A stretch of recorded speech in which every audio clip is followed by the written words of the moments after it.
Next gen astro நேயர்கள் அனைவருக்கும் ஜோதிடர் ஜெய தமிழ் செல்வனின் அன்பு வணக்கங்கள். இப்போ நம்ம சிம்ம ராசினாவே சூரியனோடது. அது ஆளுமை, எல்லாரையும் கட்டுப்படுத்தி அடக்கி ஆளணும் அப்படின்னு நினைக்கக்கூடிய சிம்மாசத்துக்கு அதிபதியான சிம்ம ராசி. அவர் அந்த ராசியிலே இருக்கிறதுனால இப்போ அந்த ராசிக்காரங்களுக்கு ரொம்ப பவர். என்ன ஒன்று, சனியோட பார்வையாக இருக்கிறதுனால கொஞ்சம் அந்த பவர் கொஞ்சம் சற்று குறையும்.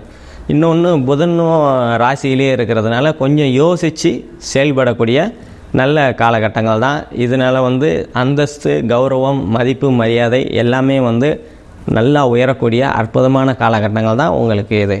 அதே மாதிரி 2ஆம் இடத்துல சுக்கிரன், கேது இருக்கிறாங்க. சுக்கிரன் அங்கே நீச்சம் அடைகிறாரு. இருந்தாலும் குருவோட பார்வை இருக்கிறதுனால நல்லாவே அதாவது கெடுபலன்களை கொடுக்க மாட்டார். கொடுத்த வாக்கை நிறைவேற்றக்கூடிய தன்மைகள்லாம் இருக்கும். அதே மாதிரி குடும்பத்தில் ஒற்றுமைகள் நல்லா இருக்கும். இப்போ இன்னும் ஒரு 5 மாதம் கழித்து உங்களுக்கு சனி பயிற்சி ஆன உடனே உங்களுக்கு அஷ்டமத்து சனி ஆரம்பிக்க போகுது. ஒரு 2 வருஷமாகவே சிம்ம ராசியை சனி பார்த்துட்டு இருக்கிறதுனால கொஞ்சம் டல்லு தான் அடிக்கிறீங்க, டல்லு தான் இருக்கும்.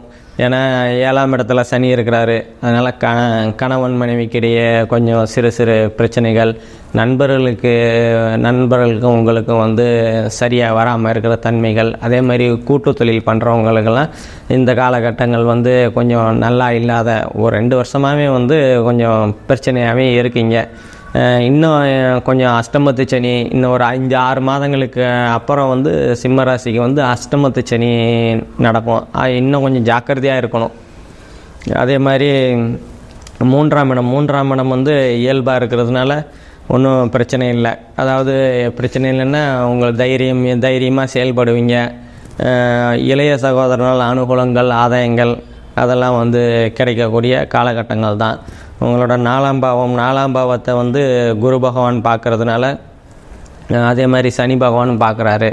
10ஆம் பார்வையாக சனி பகவான் பார்க்குறாரு. உங்கள் 4ஆம் தான் தாய் ஸ்தானம். தாய் உடல்நிலையில் கொஞ்சம் கவனம் செலுத்துறது கொஞ்சம் நல்லாயிருக்கும். அதே மாதிரி கல்வியில் மாணவர்கள் கல்வியில் கொஞ்சம் டல் அடிப்பாங்க. அதை கொஞ்சம் பார்த்து கவனமாக இருக்கிறது ரொம்ப நல்லது. வீடு வாங்கணும் அப்படின்னு நினச்சிக்கிட்டு இருந்தவங்கலாம் இப்போ வீடு வாகனம் வாங்கிறதுக்கு கொஞ்சம், அதாவது தடையோடு லோன் கேட்டுருந்தீங்கன்னா கொஞ்சம் தடை தாமதத்தோடு உங்களுக்கு கிடைக்கக்கூடிய காலகட்டங்கள் தான் உங்களுக்கு இது. அதே மாதிரி உங்களோட 5ஆம் பாவத்தை செவ்வாய் பார்க்கறதுனால குழந்தைகள் மேலே கொஞ்சம் கவனம் செலுத்துறது ரொம்ப நல்லது. கொஞ்சம் குழந்தைங்களுக்கும் உங்களுக்கும் கருத்து வேறுபாடெல்லாம் கொஞ்சம் இந்த காலகட்டத்தில் இருக்க தான் செய்யும். அதை கவனமாக கையாளணும். அதே மாதிரி உங்களோட 6ஆம் பாவத்தை குரு பகவான் தனது 9ஆம் பார்வையாக பார்க்குறதுனால வேலைகளில் இருந்து வந்த பிரச்சனைகள்லாம் கொஞ்சம் படிப்படியாக சரியாகிடும். அதே மாதிரி 7ஆம் இடத்துல சனி பகவான் இருக்கிறாரு.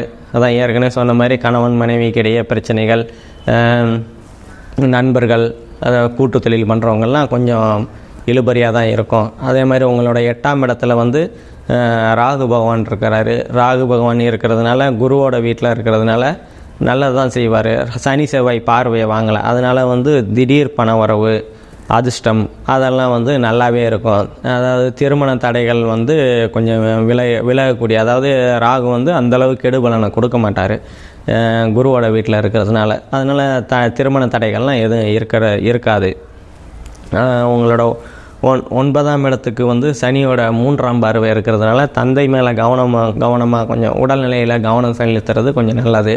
தந்தையால் ஆதாயங்கள், அனுகூலங்கள்லாம் கொஞ்சம் தடைபடக்கூடிய காலகட்டங்கள் தான் இது. அதே மாதிரி 10ஆம் இடம் சிம்ம ராசின்னு 10ஆம் இடத்துல குரு பகவான் இருக்கிறதுனால தொழில் ஸ்தானம், தொழில்கள்லாம் உங்களுக்கு நல்லாவே போகும்.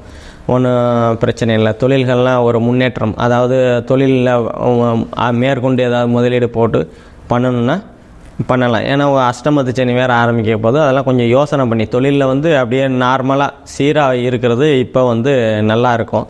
அதே மாதிரி உங்களை 11ஆம் இடத்துல செவ்வாய் பகவான் இருக்கிறதுனால உங்களுக்கு என்ன லாபஸ்தானம், அதாவது சிம்ம லக்னத்துக்கு வந்து செவ்வாய் வந்து அந்தளவு கெடுதல்லாம் பண்ண மாட்டார். அதனால் வந்து தொழில் நல்லா போகும், லாபஸ்தானங்கள் வரக்கூடிய லாபங்கள்லாம் வந்து உங்களுக்கு நல்லாவே வரும். அதே மாதிரி 2வது திருமணம் அப்படின்னு 2வது திருமணம் எதிர்பார்த்துட்டு இருக்கிறவங்கலாம் இப்போ இந்த காலகட்டங்களில் வந்து கைகூடும். அதே மாதிரி உங்களோட 12ஆம் இடம் வந்து இயல்பாக இருக்கிறதுனால இளைஞர்கள் வந்து வெளிநாடு போகணும் அப்படின்னு நினச்சிக்கிறவங்களாம் இப்போ வந்து இந்த காலகட்டத்தில் வந்து வெளிநாடு போய் வருவீங்க. அதே மாதிரி பெரியவங்க வந்து ஆன்மீக சுற்றுலா போய் வரணும் அப்படின்னு நினச்சிக்கிட்டு இருக்கிற பெரியவங்கள்லாம் இந்த காலகட்டத்தில் வந்து நீங்கள் போய் வரக்கூடிய அற்புதமான காலகட்டங்கள் தான். இப்போ நம்ம சொன்னது எல்லாமே வந்து பொது பலன்கள் தான். உங்களுக்கு துல்லியமாக பலன்கள் வேணும்னா கீழே என்னோடய நம்பர் இருக்கும், அதை கான்டாக்ட் பண்ணி உங்கள் துல்லியமான பலன்களை வந்து கேட்டு வாங்கி மகிழுங்கள். நன்றி, வணக்கம்.